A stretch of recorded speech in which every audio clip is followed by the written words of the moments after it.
বলি কি গো, সকাল গড়িয়ে বেলা হতে যে চললো, ওঠো ওঠো বলছি। ওহ না, মানুষটা একবার চোখ বুঝলে একেবারে অন্য দেশে চলে যায়। এইভাবে মানুষটার ঘুম ভাঙানো যাবে না। এই এই এই ওঠো ওঠো ওঠো। কে কে কে? এই তো এতক্ষণে বাবু চোখ খুলেছে। বলি কি গা, সংসারে কোনো তো গা নেই, খালি খাওয়ার ঘুম খাওয়ার ঘুম। ঘুম এই পৃথিবীর সব থেকে শান্তির জিনিস গো গিন্নি। ওই দেখো খালি বড় বড় ভাষণ। বলি একটু গা গত নাড়াও না গো, থলিটা নিয়ে বাজারের দিকে যাও, ঘরে যে কিছুই নেই গো। কি হবে গাগতর নাড়িয়ে? শোনো গিন্নি, একটা খরগোশ সারাদিন ছুটোছুটি করে কিন্তু বাঁচে মাত্র 15 বছর। আর একটা কচ্ছপ আমার মতন ধীর গতিতে চলাফেরা করে কিন্তু বাঁচে কম করে 300 বছর। এবার বলো, গাগতর নাড়িয়ে ছোটাছুটি করা ভালো না শুয়ে ঘুমানো ভালো? বলি এসব ভাষণ অন্য কোথাও গিয়ে দিও। তুমি উঠবে না আমি তোমার গায়ে জল ঢেলে দেবো। কি গো, ওহ এই মানুষটাকে নিয়ে আর পারা গেল না।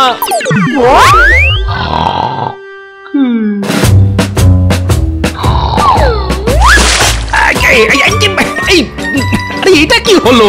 এই তুমি উঠবে নাকি আমি আবার? ওরে বাবা রে,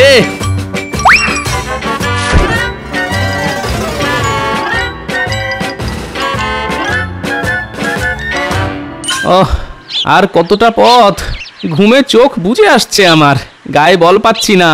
ইচ্ছে করছে এই গাছের গোড়ায় বসে একটু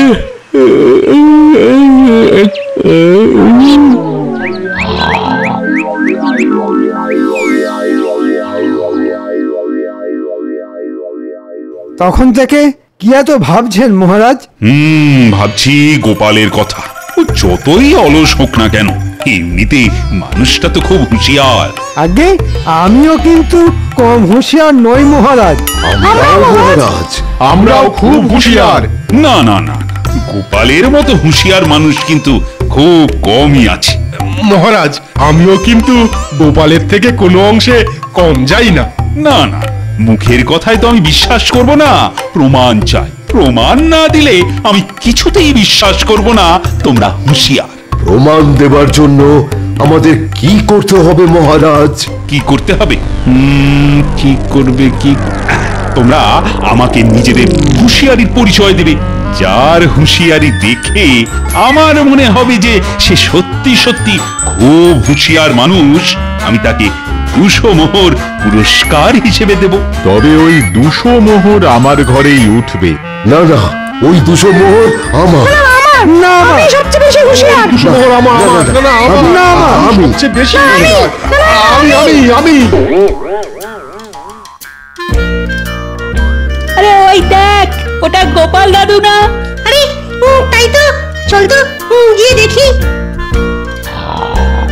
গোপাল দাদু এখানে শুয়ে শুয়ে কি করছো? গোপাল দাদু, জব্বর ঘুম হলো। ও গোপাল দাদু, এখানে কেন ঘুমাচ্ছ গো? আর কি করব বল, তোদের দিদা আমাকে শান্তিতে ঘুমোতেই দেয় না, আর তাই তো এখানে। যাকে অনেক দেরি হয়ে গেছে রে, তাড়াতাড়ি পা চালিয়ে যাই। ওদিকে রাজসভা যে প্রায় শেষের মুখে।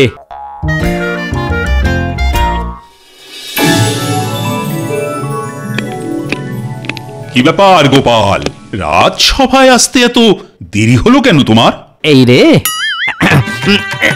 মানে ভাই, সব আমার চোখের দোষ মহারাজ। আমার এই চোখ দুটো বড্ড বেয়ারা, একবার বুঝলে কিছুতেই খুলতে চায় না। বসো বসো গোপাল, আজ রাজসভায় সবাই নিজেদের হুঁশিয়ারির প্রমাণ দেবে বলেছে। তোমাকেও কিন্তু নিজের হুঁশিয়ারির প্রমাণ দিতে হবে। গোপাল আর কি প্রমাণ দেবে মহারাজ? গোপাল তো সারাদিন খালি নাক ডেকে ঘুমোয় আর খায়। চেনা পুরোহিতের পইতে লাগে না মন্ত্রী মশাই। আমি চোখ কান বন্ধ রেখেই নিজের হুঁশিয়ারির পরিচয় দিতে পারি, আর আপনি সেটা চোখ কান খোলা রেখেও দিতে পারবেন না, এই বলে দিলাম। আমার খালি বড় বড় ভাষণ, আমিও ছেড়ে দেওয়ার পাত্র নই গোপাল। গোপাল বনাম মন্ত্রীর লড়াই যে জমে উঠেছে দেখছি। ঝামেলা নয়, ঝামেলা নয়। মন্ত্রী গোপাল, তোমরা দুজনই শান্ত হয়ে বসো তো। আমি বিচার করব তোমাদের মধ্যে কে বেশি হুঁশিয়ার। তবে নিজের হুঁশিয়ারির পরীক্ষা দেওয়ার জন্য কি করতে হবে সেটাও বলে দিন মহারাজ।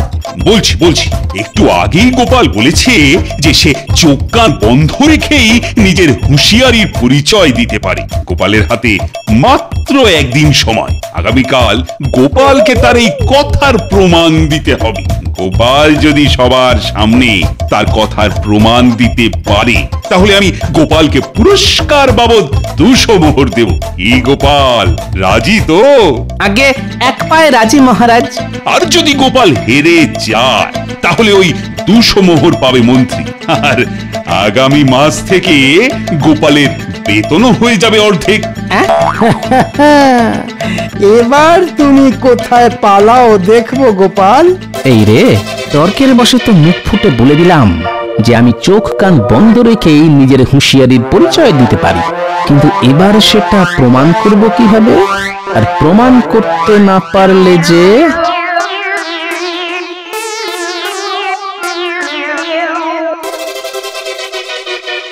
গোপালের মুখ দেখে মনে হলো গোপাল বেশ চিন্তায় পড়ে গেছে মহারাজ। পড়বেই তো, গোপালের মুখ থেকে এমন একটা কথা বেরিয়েছে যে সেটা প্রমাণ করা অসম্ভব। ঠিক বলেছেন মহারাজ, যে কাজ চোখ কান বন্ধ রেখে করা যায় সে কাজ চোখ কান খুলে রেখেও করা যায়। গোপালের নিজের হুঁশিয়ারির ওপর অনেক অহংকার মহারাজ। এবার আমি গোপালের অহংকার একেবারে মগ ডালে তুলে দেব। থাক, তোমার দৌড় কতটা সেটা আমার জানা আছে মন্ত্রী। তোমাকে একা কিচ্ছু করতে হবে না, যা করবে তোমরা সবাই মিলে করবে। হ্যাঁ, এবার যে করেই হোক গোপালকে হারাতেই হবে। তোমরা সবাই আজ থেকেই গোপালের পিছনে পড়ে যাও। গোপালকে চোখে চোখে রাখতে হবে। গোপাল কি করছে, কোথায় যাচ্ছে, সব খবর আমার চাই। এবার আমি গোপালকে আচ্ছা জব্দ করব।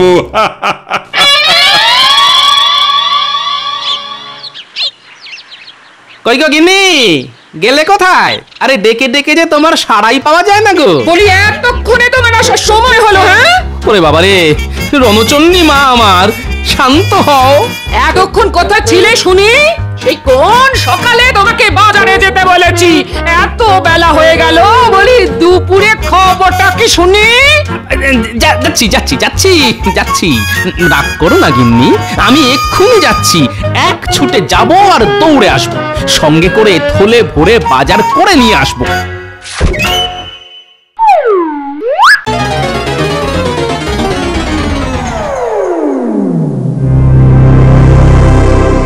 কি বুঝলেন জ্যোতিষী মশাই?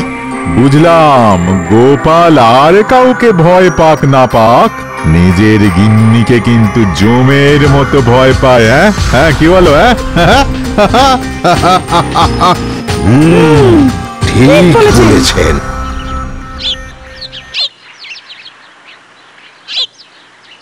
ওরে বাবারে, গিন্নি তো নয়, সাক্ষাৎ যমরাজের মহিলা অবতার।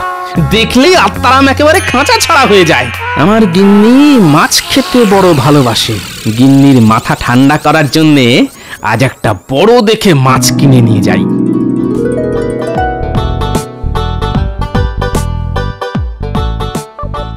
দাও তো ভাই, তোমার দোকানের সবচেয়ে বড় মাছটা তাড়াতাড়ি দাও দেখি। বড় মাছের কিন্তু বড় দাম গোপাল দাদা। হ্যাঁ, এখন দাম নিয়ে দামাদামি করার সময় নেই ভাই। যা দাম হয়েছে লিখে রাখো, পরে এসে দিয়ে যাবো খন।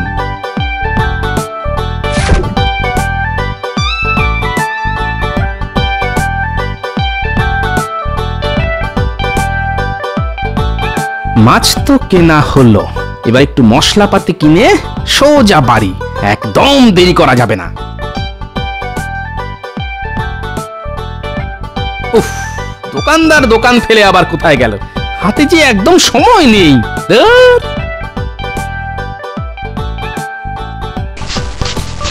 কি করছো গোপাল দাদা? আমার হাতে একদম সময় নেই ভাই, তাই নিজেই নিয়ে নিচ্ছি। হ্যাঁ, কত দাম হয়েছে খাতায় লিখে রেখো, পরে এসে দিয়ে যাব।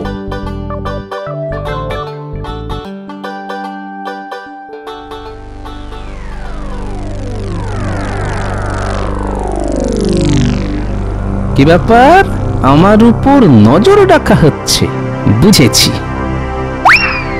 গোপাল ছুটে পালাচ্ছে, তাড়াতাড়ি চল, তাড়াতাড়ি চল, তাড়াতাড়ি চল।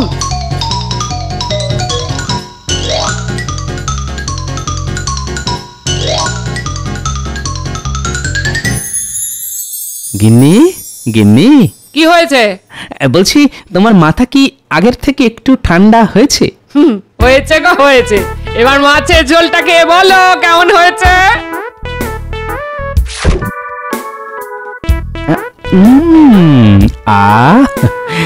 অমৃত, মনে হচ্ছে যেন অমৃত খাচ্ছি। এবার তুমিও খেতে বসো গিন্নি, বেলা হয়েছে তো। দাঁড়াও গো দাঁড়াও, স্নান সেরে আগে ঠাকুরের পুজোটা সেরে নি, তারপর খাবো। বেশ, তবে আমি খাওয়া শুরু করলাম।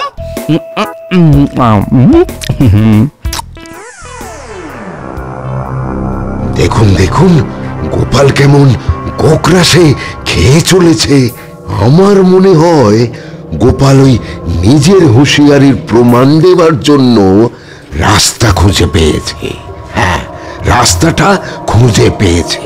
শুধু গোপাল খুঁজে পেলেই হবে না, আমাদেরও জানতে হবে গোপালের পেটে পেটে কি আছে। তারপর আমাদের গোপালের পরিকল্পনার উপর জল ঢেলে দিতে হবে, যাতে গোপাল নিজের হুঁশিয়ারির পরিচয় দিতে না পারে। মনে হচ্ছে আমার পিছু নিতে নিতে সবাই এখানেই পৌঁছে গেছে দেখছি। এ নিশ্চয়ই মহারাজের বুদ্ধি আমাকে বিপদে ফেলার জন্যে। দাঁড়া, এবার দেখাচ্ছি মজা। জব্বর খাওয়া হয়েছে, এবার একটু জিরিয়ে নি।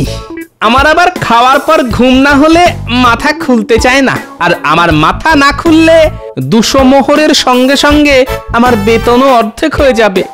সেটা আমি কিছুতেই হতে দেব না। শুনলেন মন্ত্রী মশাই, এবার গোপাল নিশ্চয়ই কিছু না কিছু একটা করবেই করবে।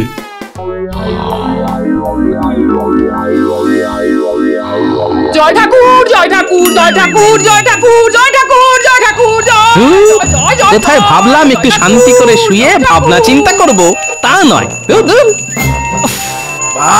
থাকা যাবে না এই বাড়িতে, এই আমি চললাম।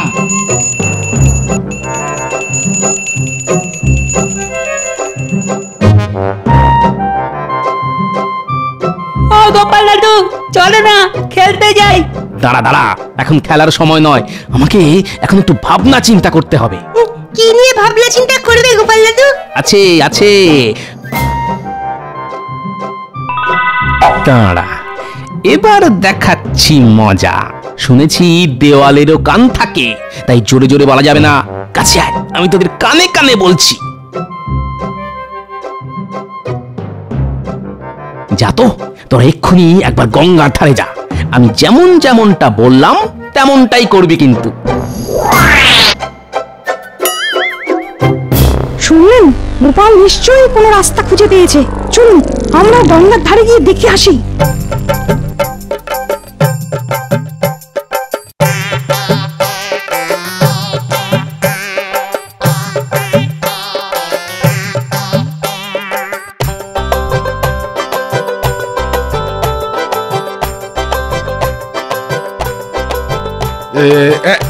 এই বাচ্চারা, হ্যাঁ তোরা এখানে কি জন্য এসেছিস বল, তাড়াতাড়ি বল। আমাদের তো গোপাল দাদু পাঠিয়েছে গঙ্গার জল দেখার জন্য। গঙ্গার জল?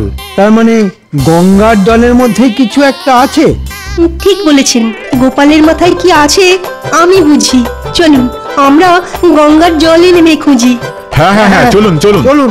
তাই চলুন।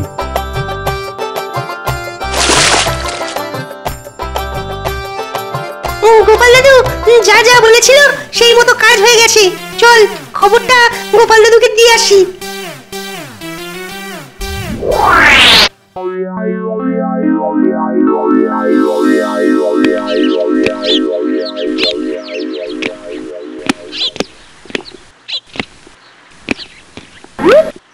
না না না, এখন তো কোনো খবরই পেলাম না। এদিকে চিন্তায় চিন্তায় আমার যে ঘুম হয়েছে। প্রহরী, আগে বলুন মহারাজ। আমার রাজসভার সদস্যরা কি করছে, আর ওরা গোপালের পরিকল্পনা সম্বন্ধে কিছু জানতে পেরেছে কিনা এক্ষুনি গিয়ে খবর নিয়ে এসো। ধুর, কিছুই তো পেলাম না। চলুন এসব ছেড়ে আবার গোপালের পিছু নেওয়া যাক। এইভাবে খুঁজে কিছু পাওয়া যাবে বলে তো মনে হয় না। হ্যাঁ, তাই চলুন। মহারাজ জানতে চাইলেন আপনারা গোপালের পরিকল্পনা সম্বন্ধে কিছু জানতে পেরেছেন কিনা। মহারাজকে গিয়ে বলো এখনো কিছু জানতে পারিনি, তবে জেনেই ছাড়বো।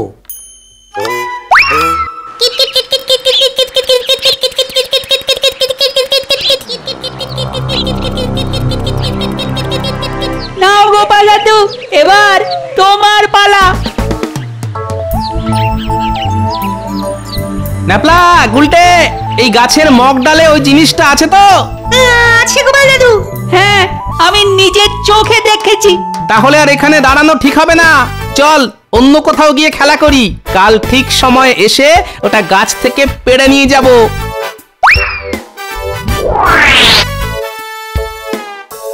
এই গাছের মগডালে গোপাল নিশ্চয়ই কিছু লুকিয়ে রেখে গেছে। চলুন তো গিয়ে দেখে আসি।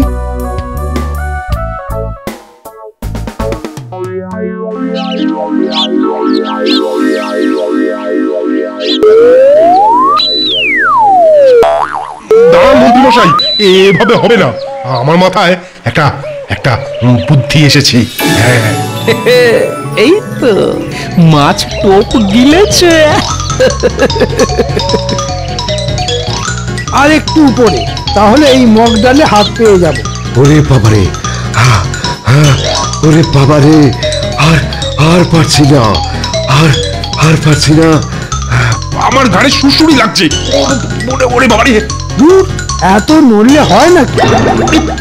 ওরে বাবারে, গেলাম রে।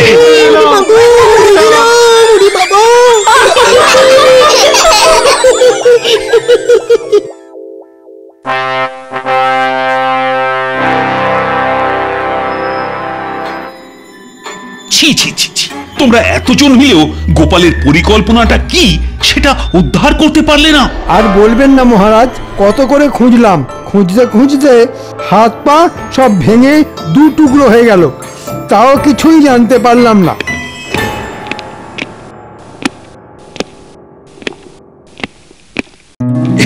এসো এসো গোপাল, এসো, আমরা তো তোমার জন্যই অপেক্ষা করছিলাম। গোপাল ভাঁড় নিজের কথার প্রমাণ দেওয়ার জন্য তৈরি মহারাজ। তাই নাকি? এবার তাহলে তোমার হুঁশিয়ারির প্রমাণটা আমাদের দাও দেখি। দেব মহারাজ, নিশ্চয়ই দেব। আমি যে কাজগুলো চোখ কান বন্ধ রেখে করে দেখাতে পারি, সেগুলো আমাদের মন্ত্রী মশাই চোখ কান খোলা রেখেও করতে পারবেন না। দেখা যাবে। বলো গোপাল, আমাকে কি করতে হবে? গুলটে, বলো গোপাল দাদু। নে শুরু কর। আমার কানের কাছে এসে জোরে জোরে কাঁসর বাজাতে শুরু কর।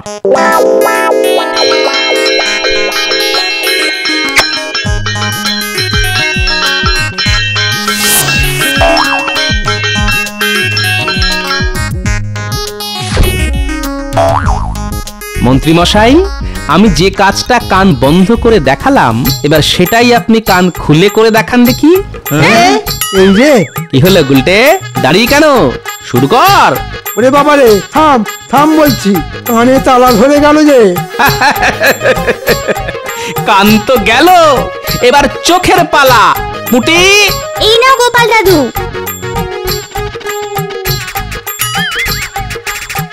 ওই ঠোঙায় কি আছে গোপাল? এতে আছে মোক্ষম অস্ত্র, লঙ্কা গুঁড়ো।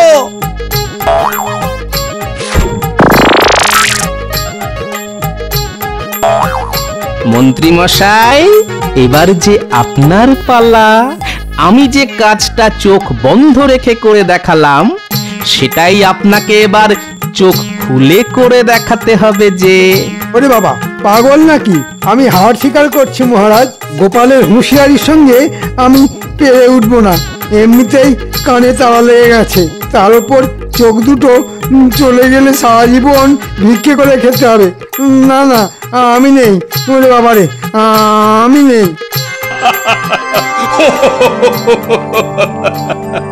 সাবাস সাবাস গোপাল, সাবাস। এই না হলে গোপাল ভাঁড়, পুরো বুদ্ধির ভান্ডার। ঘাট ঘাট হয়েছে আমার। তোমার হুঁশিয়ারির পরীক্ষা নেওয়ার কোনো মানেই হয় না। আরে সাগরের জল কি আর বালতি দিয়ে মাপা যায়? আগে তাহলে দেখলেন তো মহারাজ, গোপাল ভাঁড়ের সঙ্গে শুধু মন্ত্রী নয়, রাজসভার সবাইও কেমন হেরে গেল। নয়, হ্যাঁ, আমি খুব ভালো করে বুঝেছিলাম যে আপনারা আমার পিছু নিয়েছেন, তাই তো সামান্য শিক্ষা দিলাম আপনাদের।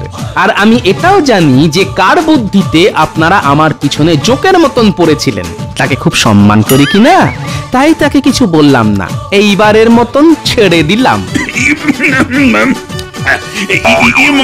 মানে না, মানে ছাড়ো তো সব কথা।